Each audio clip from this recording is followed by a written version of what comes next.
nós entramos então no segundo vídeo, a arte gótica, o gótico. Gótico então, na verdade os godos invadem, saem da região mais nórdica da Europa e invadem Roma, em alguns lugares da França, enfim, da Europa. E aí eles eles eram tidos como bárbaros. Então eles começaram a introduzir na cultura europeia, daquela região, Itália, França, enfim, eles começaram a introduzir a sua construção, seus valores culturais, enfim. E aí então surge a arte gótica.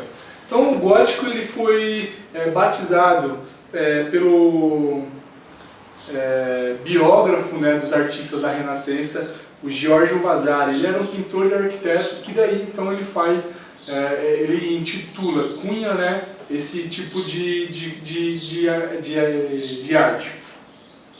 Bom, dentro da construção, da arquitetura, o marco da arquitetura gótica são as igrejas. Então elas são construções arquitetônicas imensas, com um grande pé direito, elas são pontiagudas, há uma relação de dizer que estão apontadas para o céu. Tem algumas características, como o arco ogival, que é aquele arco que é possível, cheio de ranhuras, então é possível que haja mais espaços vazios dentro de suas construções.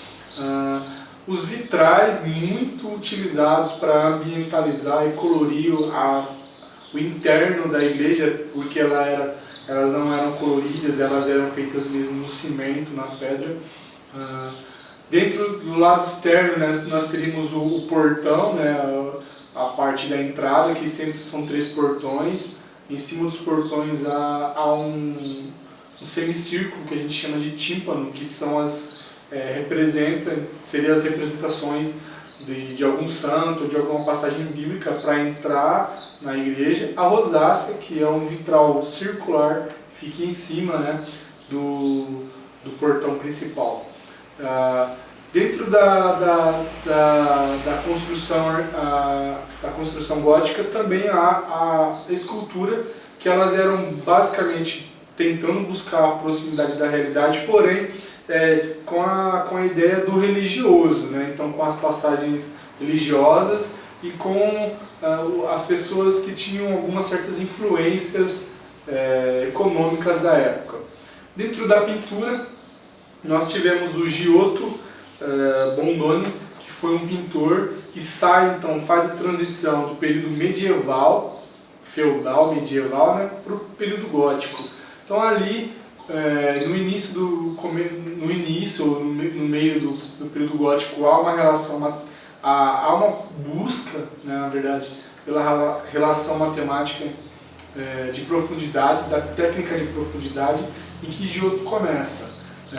Outro importante artista desta época é o Jan van Eyck, que ele poderia ser tido como o criador da tinta a óleo, de se misturar minérios enfim, com óleos de linhaça, de oliva e tudo mais, e aí fazendo essa mistura ele então cria a tinta a óleo.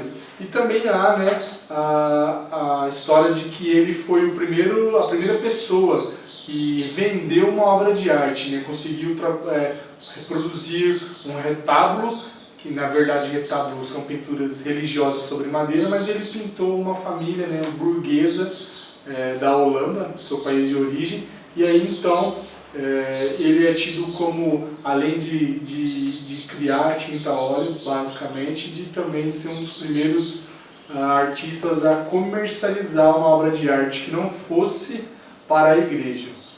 Renascença. Então a gente vai estar falando um pouquinho sobre a Renascença, esse período que é tão discutido, tão falado, tão lembrado, tão visualizado por pessoas do mundo todo. A Renascença então acontece com a queda de Constantinopla. Muitas pessoas então fazem com que ali Roma, Florença, enfim, e se tornassem polos culturais, né, onde estava fervilhando de ideias. O período da Renascença, então, ele é caracterizado pela ideia de que, diferente do período gótico e dos demais anteriores, que seriam trabalhos artísticos mais voltados para o homem do que para a religião. Então eles tinham o teocentrismo, né, que é Deus como centro do mundo, eram os valores da igreja da época. E aí, com alguns artistas, pensadores, filósofos, enfim, cientistas, quebra esse padrão, então transforma a um renascimento do pensamento que o homem então seria o universo, né, seria o centro do universo, o antropocentrismo, né, muito conhecido pela imagem do homem vitruviano, né, de Vitrúvio, um desenho de Leonardo da Vinci. Então, a ideia da Renascença é que o homem ele é o centro do universo, o homem é um ser pensante, ele é um ser capaz de fazer, não é só submisso à igreja e todas essas características que que foram impostas pela religião até o momento, naquele período. Seus principais artistas então seriam, né, o Sandro Botticelli, né, que faz a transição do período gótico para o período da Renascença. Ele é tido como um pintor da Renascença, porém ele era mais voltado para as questões mitológicas, então muitos dos seus trabalhos, ele é conhecido, né, pelos seus trabalhos relacionados então a uma coisa mais fantástica, mais alegórica, né? Nós temos o pintor Leonardo da Vinci, que ele é mundialmente conhecido pela Mona Lisa, né, Gioconda, criador então da técnica do esfumato, onde ele ia diluindo a tinta cor por cor, ele ia fazendo transição de uma cor para outra de uma forma bem sutil, onde você não via a demarcação da tinta, né, de uma passagem de uma cor para outra, que ele batiza de esfumato, que era uma técnica que constituía em diluir bastante a tinta e fazer essa passagem da cor. Além de seus inventos, de seus projetos, que vários deles não foram executados, mas deixou para a gente um legado de muitos estudos, muitos rascunhos. Ele foi um dos primeiros artistas a estudar a anatomia humana, de fazer dissecações de corpos, estudar o funcionamento do corpo, dos órgãos, músculos, enfim. Então ele é importante por conta dessas questões. Nós temos o Michelangelo, né, ou Miguel Ângelo, que foi um grande escultor contemporâneo, né, de Leonardo,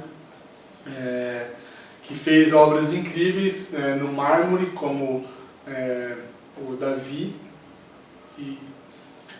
e também ele pintou, né, o famoso teto da Capela Sistina, um grande trabalho que está lá presente até hoje. Nós também temos Rafael de Sanzio, que era, né, mais novo que Leonardo e Michelangelo na época, porém também um grande pintor, né, renascentista. Lembrando, tá, pessoal, o que a gente está fazendo aqui, na verdade, é uma coisa bem breve, para que vocês compreendam os ismos, né? Para quem quiser aprofundar mais sobre o assunto, aí fica a dica de ter que sentar e estudar realmente. Procurar as biografias, né, os artigos, artistas, tentar compreender um pouco mais, porque para a gente compreender um movimento artístico, às vezes nós temos que compreender toda uma parte social, o que estava acontecendo naquela época, por quê, enfim. E agora a gente chegou no movimento barroco. Então o barroco ele é um movimento que acontece pós a Renascença, onde a igreja tenta resgatar o valor teocentrista da época, porque havia a reforma, né, de Martinho Lutero.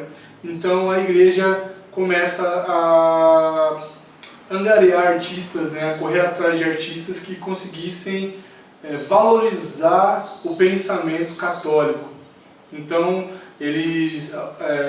houve essa movimentação por parte da igreja e de que quisessem que artistas criassem obras que fizessem com que as pessoas quisessem ter vontade de voltar às igrejas católicas. E aí então eles começam a criar obras com uma dramaticidade maior, onde o artista tinha que preparar cenas bem alegóricas, vamos dizer assim, né? Eles tinham que colocar os seus modelos em posições bem dramáticas, o uso da roupa, a questão da luz e sombra, o enfoque sobre o tema central, tudo voltado para a religião, para Jesus, o Salvador, enfim. Seu principal artista é Michelangelo de Médici, mais conhecido como Caravaggio. Então, ele foi um artista importantíssimo para o movimento, criou obras extraordinárias, um jogo de luz e sombra incrível, um realismo muito próximo do real, diríamos assim, hiperrealismo. E também tivemos em outros lugares pintores com essa mesma proposta, apesar de não serem pinturas relacionadas à igreja, mas com esse jogo de luz e sombra, com essa preocupação com a vestimenta, nós teríamos então Diego Velázquez, o espanhol Diego Velázquez, o holandês Johan Vermeer, e o holandês Peter Paul Rubens, que se preocupavam com essa alegoria, com essa cena montada, vamos dizer assim, essa encenação para que chegasse ao resultado final da obra. O barroco não ficou só destinado à Europa, ele também veio parar aqui na América Latina, mais precisamente a gente poderia dizer aqui no Brasil. Então o movimento barroco, além das pinturas, também foi um movimento arquitetônico, de construções, onde buscava-se nas igrejas católicas e nos conventos o adorno, essa suntuosidade na madeira e no ouro. Aqui no Brasil nós tivemos o Antônio Francisco Lisboa, mais conhecido como Aleijadinho, e o mestre Ataíde, que tiveram sua participação efetiva no estilo barroco aqui na América do Sul.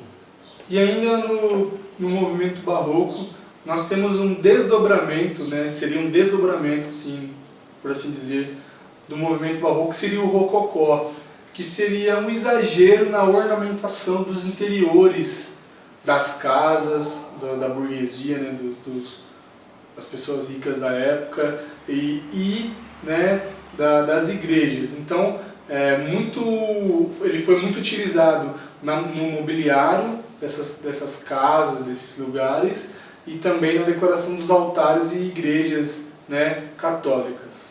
Movimento neoclássico. Então o neoclássico acontece por volta do século XVIII, 17, 18, e a ideia deles era resgatar os valores estéticos e culturais da Grécia e da Roma antiga. Então a volta da pintura alegórica, da pintura que era mística, que era mais voltada para algo fora do real.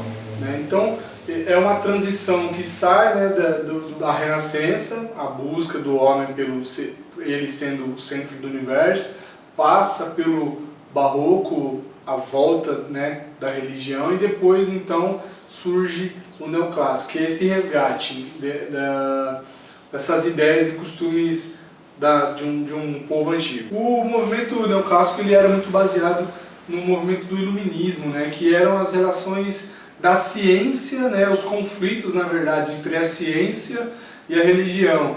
Galileu Galilei, Francis Bacon, Montesquieu, Descartes, enfim, que eram pessoas que estavam criando novos parâmetros sociais, e muitas vezes iam contra os valores religiosos.